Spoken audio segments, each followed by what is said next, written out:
Hello hi. तर हा video कोकणात जायच्या एक दिवस आधीचा होता.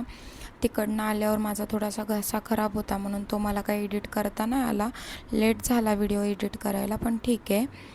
तिकडं जायच्या आधी आमची थोडीशी शॉपिंग बाकी होती, तीच आम्ही करत होतो. आधी तर आम्ही पिंपरीला गेलो, तिकडनं थोडंफार सामान खरेदी केलं. नंतर आम्ही झुडिओला गेलो कारण ह्यांचे थोडेसे कपडे घ्यायचे बाकी होते.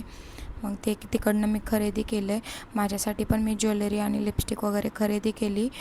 बॅग तर मी आधीच पॅक करून आले होते म्हणून मला इतकं काही टेन्शन नव्हतं. घरी जाऊन फक्त स्वयंपाक करायचा होता आणि फ्रीज वगैरे क्लीन करायचं होतं, कारण 2 दिवस आम्ही बाहेर जाणार आहे म्हणून मी म्हटलं फ्रीज रिकामा करून ठेवते, म्हणजे आले की काही टेन्शन राहणार नाही. आणि फ्रीजमधलं जे काही किरकोळ जे सामान आहे ते मी माझ्या फ्रेंडच्या घरी ठेवलं होतं. आम्हाला सकाळी पहाटे 5:30ला निघायचं होतं. जे काय होतं ते मला आजच उरकून घ्यायचं होतं आणि थोडीफार पॅकिंग बाकी होती, मग ती पण मी घरी गेल्यावर करून घेतली.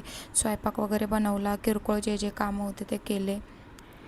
एकदा परत बॅग चेक केली, रायाचं काही सामान राहिलं आहे का ते बघितलं, रायाची औषधं वगैरे बघितले, कारण रायाची थोडीशी तब्येत पण खराब होती म्हणून.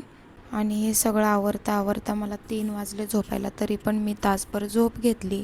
चला तर मग भेटूया पुढच्या व्हिडिओमध्ये. बाय.